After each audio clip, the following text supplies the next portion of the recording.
नमस्कार दोस्तों, आप सुन रहे हैं विश्वनाथ ताम्रकार को।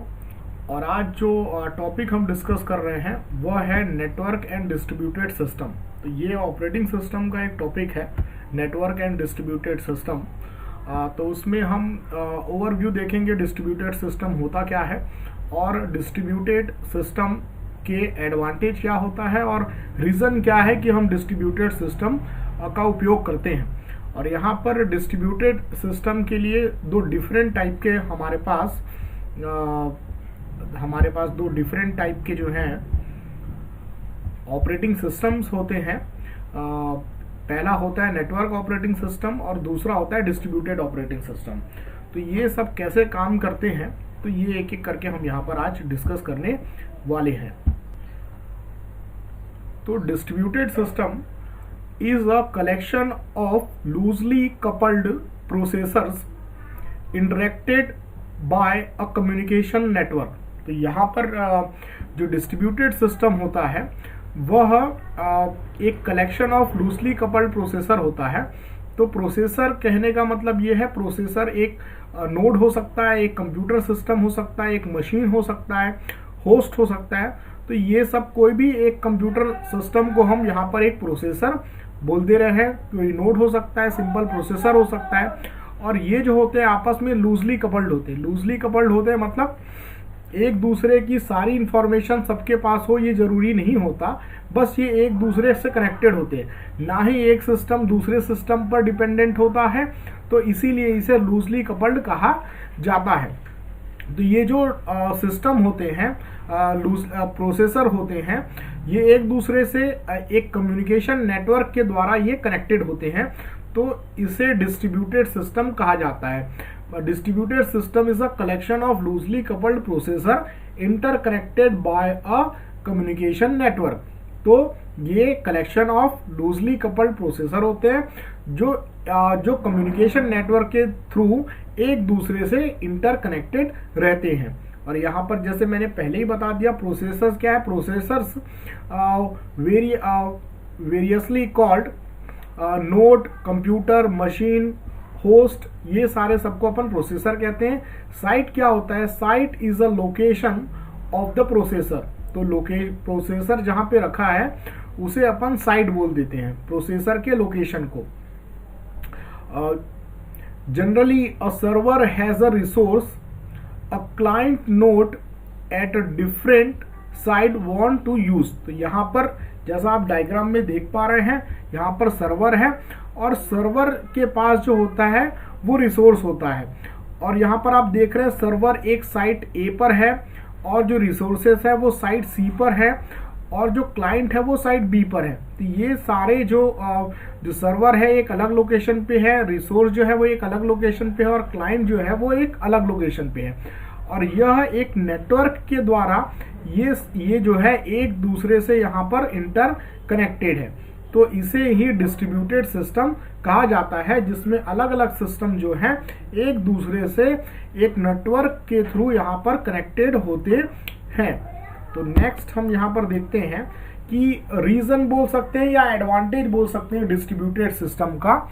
डिस्ट्रीब्यूटेड सिस्टम क्यों यूज किया जाता है, तो रीजन फॉर डिस्ट्रीब्यूटेड सिस्टम, तो सबसे पहला रीजन जो यहाँ पर है रिसोर्स शेयरिंग है।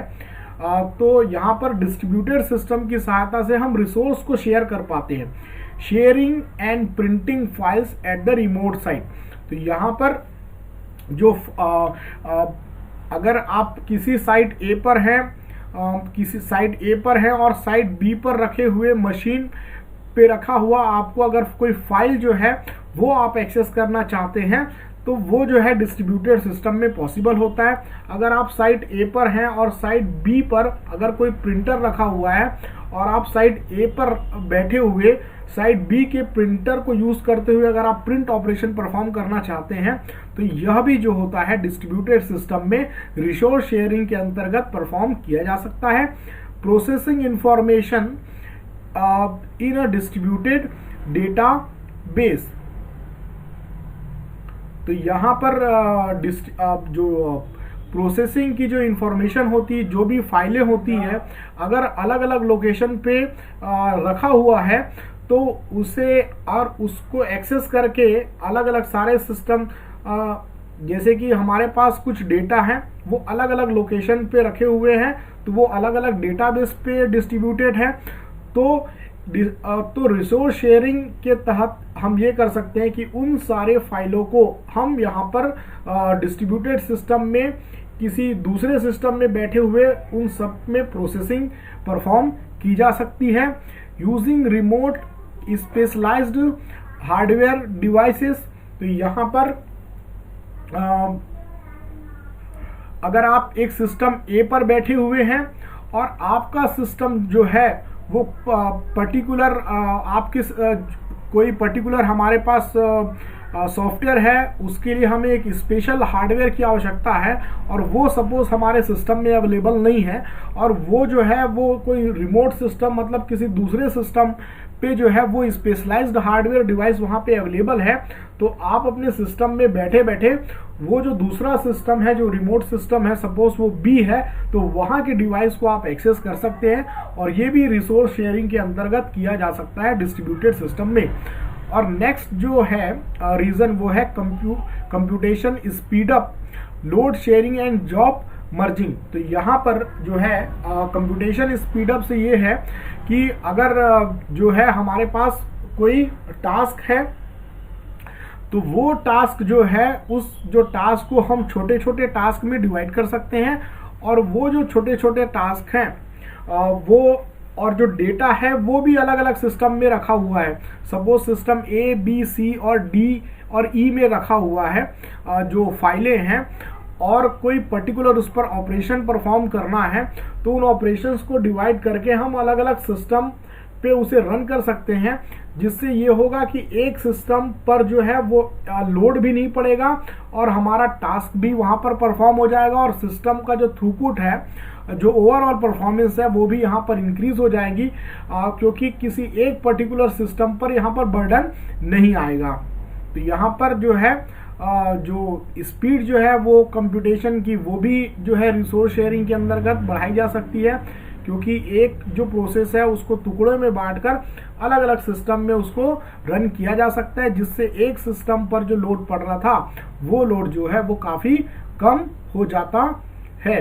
जैसे सपोज एक सिस्टम है ए,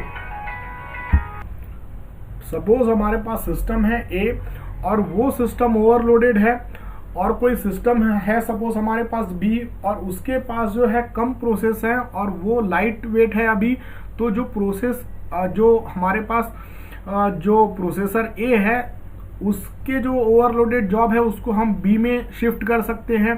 तो इस तरह से जो है लोड बैलेंसिंग किया जा सकता है, और इससे ओवरऑल जो परफॉर्मेंस है सिस्टम की वो भी यहाँ पर इंक्रीज हो जाएगी।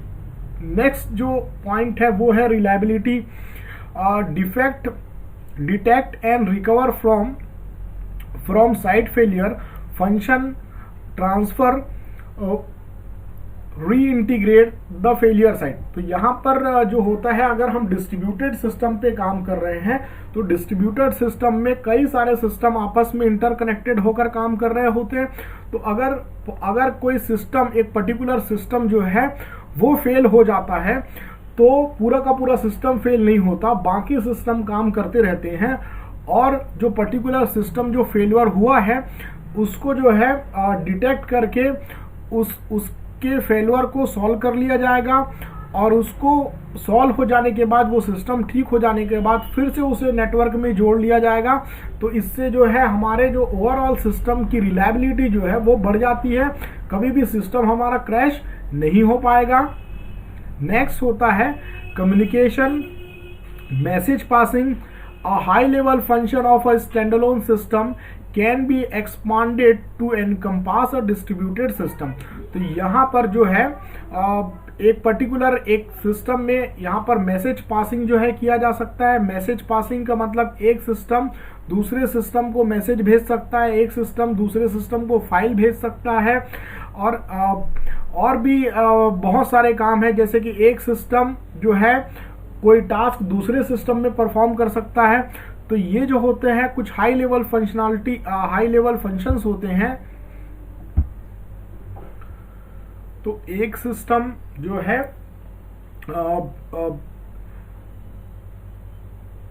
स्टैंडअलोन सिस्टम जो होते हैं उसकी जो all high level functionality of an standalone system can be expanded to encompass a distributed system. तो यहाँ पर हाई लेवल फंक्शन में जो होता है मेलिंग सिस्टम आ जाता है, फाइल ट्रांसफर आ जाता है, और रिमोट प्रोसीजर कॉल आ जाता है। मतलब आप एक सिस्टम में बैठ के दूसरे सिस्टम पे कोई प्रोसीजर यहाँ पर एग्जीक्यूट कर पाते हैं। आप एक सिस्टम में बैठ के दूसरे सिस्टम में लॉगिन कर लेते हैं और वहाँ पर लॉगिन करने के बाद आप वहाँ के डेटा को एक्सेस कर पाते हैं। और इस तरह से जो है हम जो है एक डिस्ट्रीब्यूटेड सिस्टम यहाँ पर हम बना पाते हैं, एनकम्पास कर पाते हैं।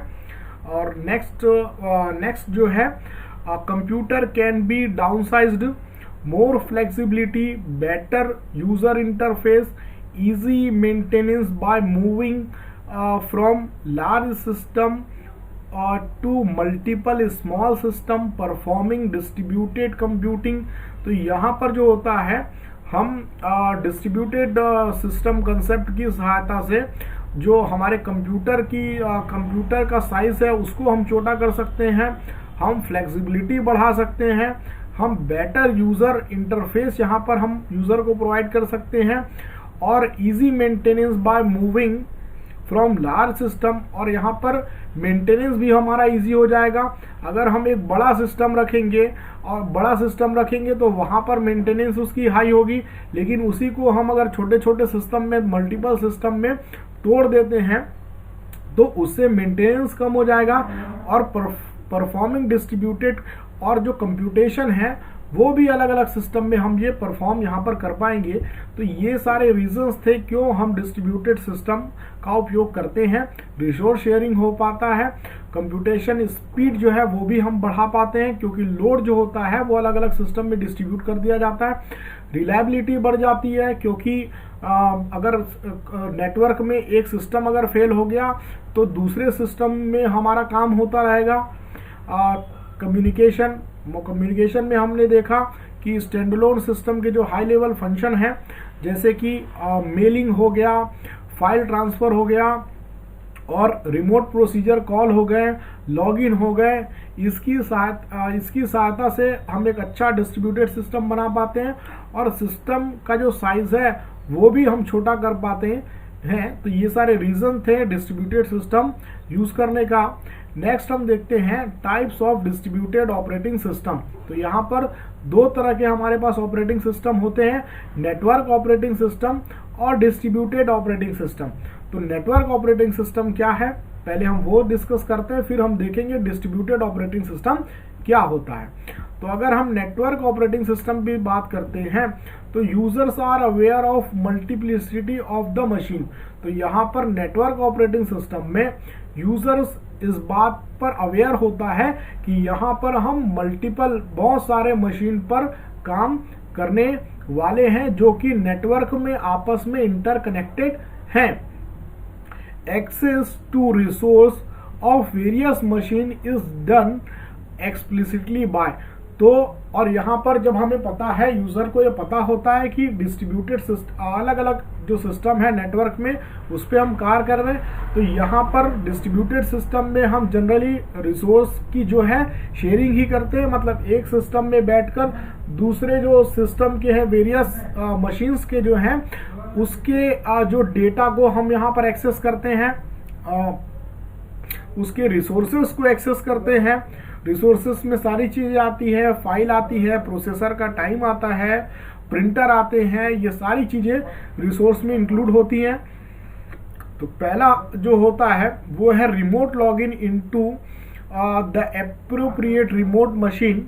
तो यहाँ पर रिमोट लॉगिन में ये होता है कि हम अपने सिस्टम में बैठे बैठे दूसरे सिस्टम पे हम यहाँ पर दूसरे सिस्टम में लॉगिन कर सकते हैं।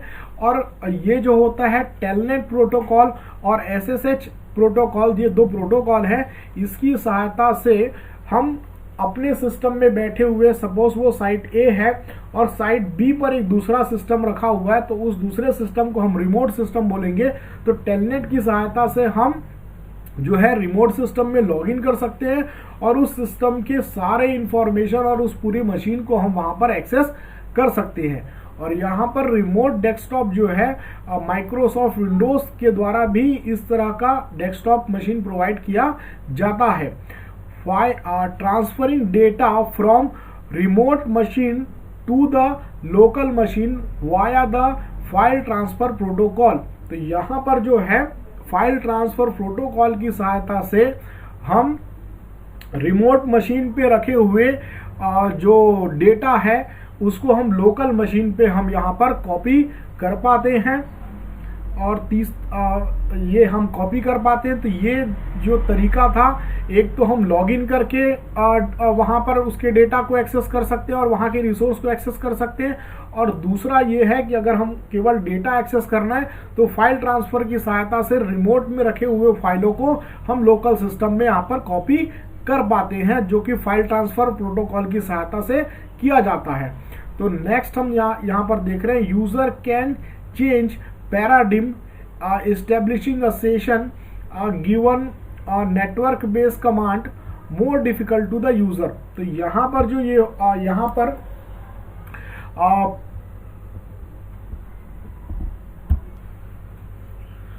तो जब हम टेलनेट प्रोटोकॉल और एफटीपी प्रोटोकॉल का यहाँ पर इस्तेमाल करते हैं तो यूजर को पैराडिम चेंज करने की आवश्यकता होती है। तो पैराडिम का मतलब होता है टेक्निक या मॉडल। तो यहाँ पर ये क्या होता है हम देखते हैं। The FTP requires users to know the command set entirely different from the normal operating system. And Telnet requires a small shift. A user must know appropriate command on the remote system.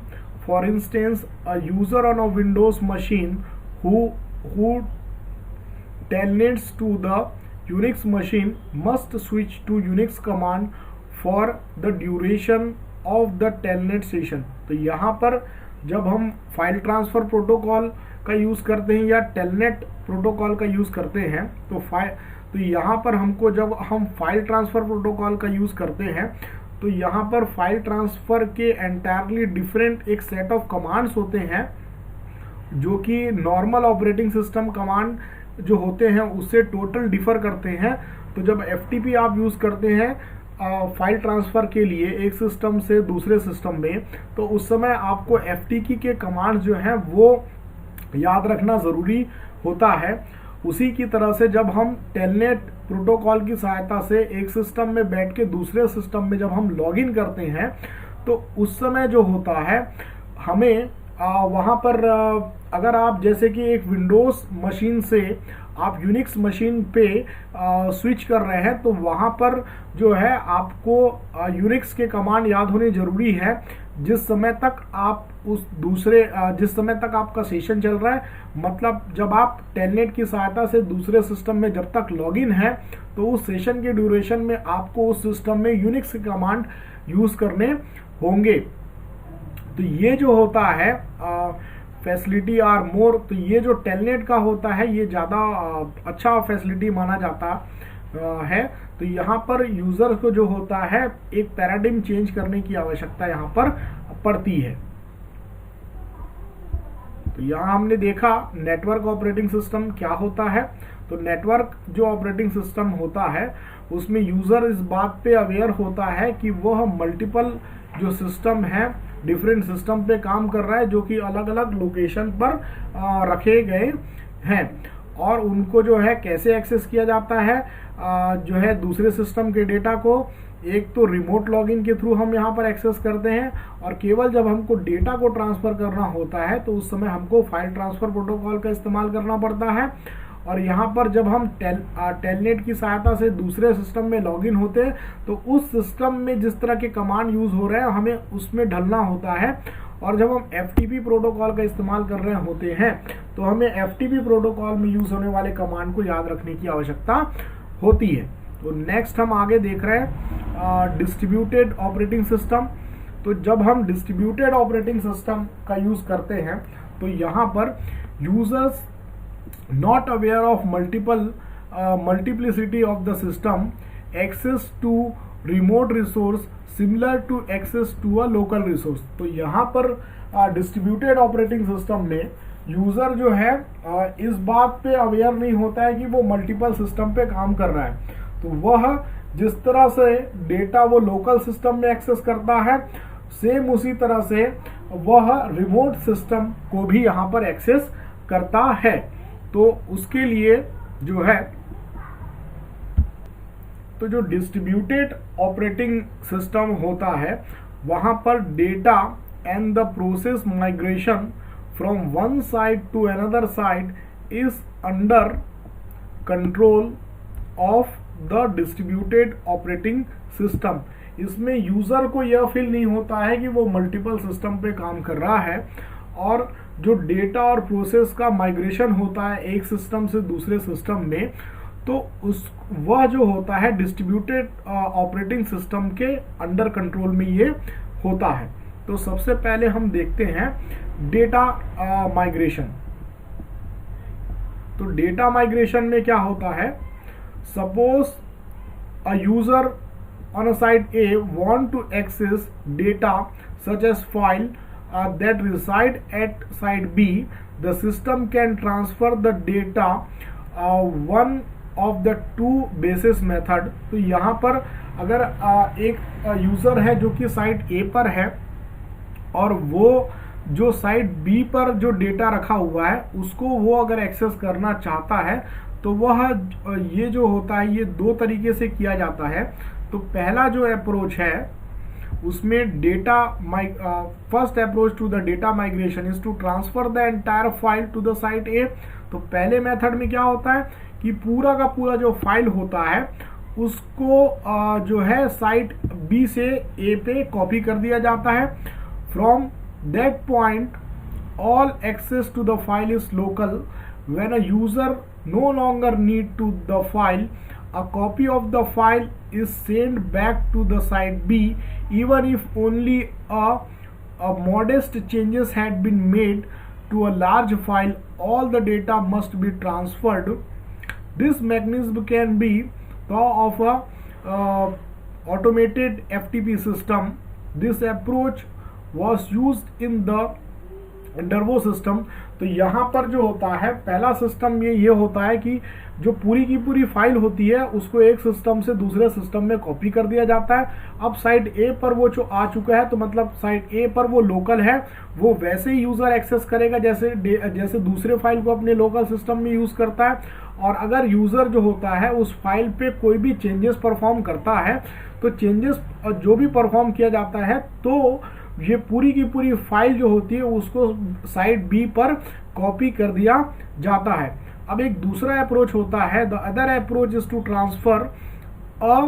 Transfer to site A only those portion of the file that are actually necessary for immediate task. तो दूसरे में क्या होता है कि हम पूरी की पूरी फाइल कॉपी नहीं करते हैं, यहाँ पर जो फाइल का पोर्शन जो होता है वो इमीडिएटली जो है साइट ए के यूजर को आवश्यक होता है, केवल उस पोर्शन को कॉपी किया जाता है। और अगर उस पोर्शन पे कोई भी चेंजेस यूजर के द्वारा परफॉर्म किए जाते हैं तो वह जो साइट बी पर उसको वहां पर चेंजेस परफॉर्म कर दिया जाता है। और नेक्स्ट होता है कंप्यूटेशन माइग्रेशन। ये तो डेटा माइग्रेशन हमने देखा, transfer data by transferring entire file और transferring only those portion of the file for the immediate task. अब दूसरा होता है कंप्यूटेशन माइग्रेशन। तो इसमें हम देखेंगे transferring the computation rather than data across the system. तो पहला है वाया रिमोट प्रोसीजर कॉल और वाया मैसेजिंग सिस्टम। तो यहाँ पर अब हमने तो पहले में देखा डेटा ट्रांसफर, अब हम डेटा ट्रांसफर नहीं करेंगे, डेटा का माइग्रेशन नहीं करेंगे। यहाँ पर डेटा की जगह हम क्या करेंगे, कंप्यूटेशन ट्रांसफर करेंगे। तो कंप्यूटेशन ट्रांसफर जो होता है वो दो तरीके से होता है, वाया रिमोट प्रोसीजर कॉल और वाया मैसेजिंग सिस्टम। तो यहाँ पर सपोज हमारे पास तो यहाँ पर हम एक उदाहरण लेते हैं। यहाँ पर consider a job that need to access various large file that reside at different site to obtain a summary of those file. It would be more efficient to access the file at that site where they reside and return the desired result to the site that initiate the computation. Generally time to transfer the data is longer than time to execute remote command. The remote command should be used. तो यहाँ पर अगर एक job है किसी एक particular site पर और उसमें हमको ये करना है कि जो उस जॉब को जो फाइलें हैं जो अलग अलग डिफरेंट साइट पर रखा हुआ है उस पर उसको कुछ प्रोसेस परफॉर्म करना है और उसकी एक समरी तैयार करनी है। तो यहाँ पर जो है यहाँ पर एफिशिएंट ये होगा कि अलग अलग जिस साइट पे जो डेटा रखा हुआ है, फाइल रखा हुआ है, वहीं पर उसे एक्सेस किया जाए और एक्सेस करने के बाद उसी पर कंप्यूटेशन किया जाए या उस पर उसकी समरी तैयार की जाए और जो डिजायर्ड रिजल्ट है उसको उस साइट पर भेजा जाए जिसने ये कंप्यूटेशन स्टार्ट किया था। तो यहाँ पर पूरा का पूरा डेटा ट्रांसफर करने से ज़्यादा इजी ये होता है कि जो कमांड जिसको हमको उन अलग अलग डिफरेंट फाइलों पे जो कि डिफरेंट लोकेशन पे रखे हैं उस पे वहीं एग्जीक्यूट करके रिजल्ट को हमको जो है उस साइट पे कॉपी करना ज़्यादा आसान होता है। तो यहाँ पर कंप्यूटेशन माइग्रेशन में यही किया जाता है। सच computation can be carried out in a different way. Suppose that a process P want to access file at site A. Access to the file is carried out at site A and could be initiated by RPC. तो यहाँ पर जो हमने पहला method हमने देखा था via remote procedure call, तो वो हम यहाँ पर डिस्कस कर रहे हैं रिमोट प्रोसीजर कॉल के बारे में। तो यहाँ पर होता क्या है कि हमारे पास सपोज हमारे पास एक प्रोसेस है P और उस प्रोसेस को साइट A पर रखे हुए फाइल पर प्रोसेसिंग परफॉर्म करना है, एक्सेस करना है।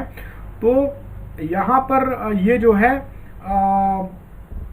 साइट A पर ही इसे जो है ये प्रोसीजर जो है प्रोसेस है वो परफॉर्म किया जाएगा और इसको परफॉर्म करने के लिए रिमोट प्रोसीजर कॉल जो मेथड होता है उसका इस्तेमाल किया जाता है। तो इस remote procedure call uses datagram protocol to execute a routine on a remote system. Process P invokes a predefined procedure at site A. The procedure execute appropriately and then returns the result to P. तो यहाँ पर P एक process है, उसे एक procedure जो है वो एग्जीक्यूट करना है। किस पर एग्जीक्यूट करना है? साइट A पर रखा हुआ एक फाइल है उस पर एग्जीक्यूट करना है।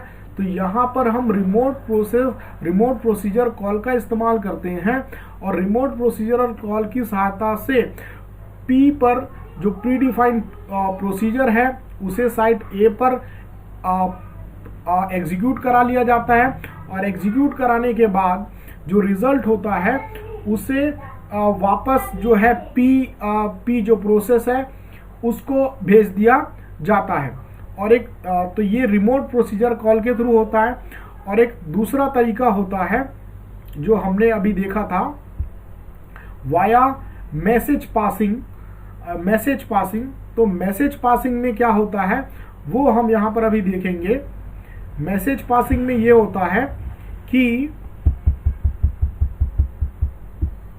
मैसेज पासिंग में ये जो प्रोसेस P होता है वह साइट A के ऑपरेटिंग सिस्टम को मैसेज भेजता है कि ये मुझे पर्टिकुलर ऑपरेशन है वो मुझे जो है इस पर्टिकुलर डेटा पर परफॉर्म करना है। तो जो ऑपरेटिंग सिस्टम होता है जो साइड ए पर होता है वह एक नया प्रोसेस बनाता है क्यू नाम से, और ये क्यू प्रोसेस जो है whose function is to carried out the design task. तो ये जो क्यू जो प्रोसेस है वो ऑपरेशन वो टास्क परफॉर्म करेगा जो प्रोसेस पी परफॉर्म करना चाहता है। When a process Q complete the execution, और जैसे ही क्यू अपना एग्जीक्यूशन कंप्लीट करता है it sends the needed result back to P via message system. तो यहाँ पर जैसे क्यू वो प्रोसेस बनाया गया था जो ऑपरेटिंग सिस्टम साइड ए पर है, और उसने अपना जो टास्क जो परफॉर्म करना था जो फाइल पर उसने वो परफॉर्म कर लिया, एग्जीक्यूट कर लिया, और एग्जीक्यूट कर लेने के बाद जो रिजल्ट है उस एग्जीक्यूशन का उसे मैसेज पासिंग सिस्टम की सहायता से वो रिजल्ट जो है वो पी को भेज दिया जाता है। तो यहाँ पर in this scheme process P may execute concurrently with the process Q. In fact, it may have several process running concurrently on the different sides. तो इसमें ये होता है कि जो प्रोसेस P है वह भी एग्जीक्यूट हो रहा है और प्रोसेस Q भी एग्जीक्यूट हो रहा है कॉन्करेंटली। तो इसमें जो है सारे प्रोसेस जो अलग अलग साइड पे हैं तो मल्टीपल प्रोसेस जो है कॉन्करेंटली यहाँ पर एग्जीक्यूट हो पाते हैं। तो ये हमने देखा डिस्ट्रीब्यूटेड ऑपरेटिंग सिस्टम क्या होता है और डिस्ट्रीब्यूटेड ऑपरेटिंग सिस्टम कैसे कार्य करता है। तो एक समरी बता देते हैं। डिस्ट्रीब्यूटेड ऑपरेटिंग सिस्टम में जो होता है यूजर को इस बात पे अवेयर नहीं होता कि वो मल्टीपल सिस्टम में काम कर रहा है, उसे यही लगता है कि वह जो है रिसोर्स जो रिमोट सिस्टम के रिसोर्सेस हैं उसको वो लोकल रिसोर्स की तरह ही एक्सेस करता है। और उसमें पहला हमने देखा था डेटा जो एक्सेस होता है, डेटा का माइग्रेशन जो होता है, अगर वो दूसरे सिस्टम के डेटा को अगर एक्सेस करना चाहता है तो वो डेटा या तो पूरा का पूरा उठा के कॉपी कर दिया जाता है और वह जो फाइल होती है उसे लोकल फाइल की तरह एक्सेस किया जाता है, और या फिर उसका एक पोर्शन कॉपी किया जाता है। और दोनों ही परिस्थितियों में जो भी चेंजेस अगर फाइल में किए जाते हैं तो वो जो चेंजेस है उसको अगर कोई चेंज किया गया है तो उस कंप्लीट फाइल को या उसके पोर्शन को जो मेन फाइल जो है किसी साइड पे रखा हुआ है उस पे वो चेंजेस परफॉर्म किया जाता है। और यहाँ पर ये था डेटा माइग्रेशन। दूसरा होता है कंप्यूटेशन माइग्रेशन। तो डेटा माइग्रेशन में जो होता है वह टाइम ज़्यादा कंज्यूम होता है रेदर देन कंप्यूटेशन माइग्रेशन में। तो अगर अलग अलग फाइल अलग अलग सिस्टम में रखे हुए सारे फाइलों को एक सिस्टम में कॉपी करने के बाद उस पर एग्जीक्यूशन किया जाए उस पर ज़्यादा समय लगेगा। हम जो दूसरे सिस्टम है उस पे जो भी डेटा रखे हुए हैं अलग अलग सिस्टम में गए, वहां पर कंप्यूटेशन परफॉर्म किया, कंप्यूटेशन परफॉर्म करने के बाद रिजल्ट को जो है हम जिस प्रोसेस में तो अलग अलग सिस्टम पे फाइलें रखी हुई है उसको वही के वही जो भी ऑपरेशन वहां पर परफॉर्म करना है वो ऑपरेशन परफॉर्म करके हमको रिजल्ट को जो है रिक्वायर्ड जिसने कंप्यूटेशन स्टार्ट किया है उस साइट पर लाना जो है ये इजी होता है। और ये दो तरीके से किया जाता है, एक रिमोट प्रोसीजर कॉल और दूसरा मैसेज पासिंग। तो रिमोट प्रोसीजर कॉल में यहाँ पर हम जो भी प्रोसेस पी होता है उसको दूसरे सिस्टम पे उस प्रोसीजर को हम एग्जीक्यूट करते हैं।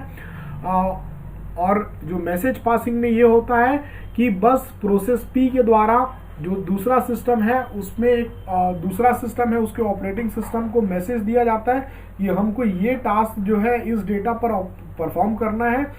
तो जो लोकल सिस्टम का जो ऑपरेटिंग सिस्टम होता है वो एक अलग से एक प्रोसेस जनरेट करता है और वो प्रोसेस जो होता है उस पर जो डिजायर्ड टास्क है वो परफॉर्म करता है, उसके बाद वहां पर वो रिजल्ट रिटर्न कर देता है। तो ये हमने देख लिया डिस्ट्रीब्यूटेड सिस्टम क्या होता है, नेटवर्क ऑपरेटिंग सिस्टम क्या होता है, हमें नेटवर्क ऑपरेटिंग सिस्टम हमें डिस्ट्रीब्यूटेड सिस्टम की जरूरत क्यों पड़ती है और उसका overview. Thank you very much for watching this video. हम नेक्स्ट वीडियो में और भी ऑपरेटिंग सिस्टम के दूसरे टॉपिक्स जो हैं वो डिस्कस करेंगे। Thank you very much.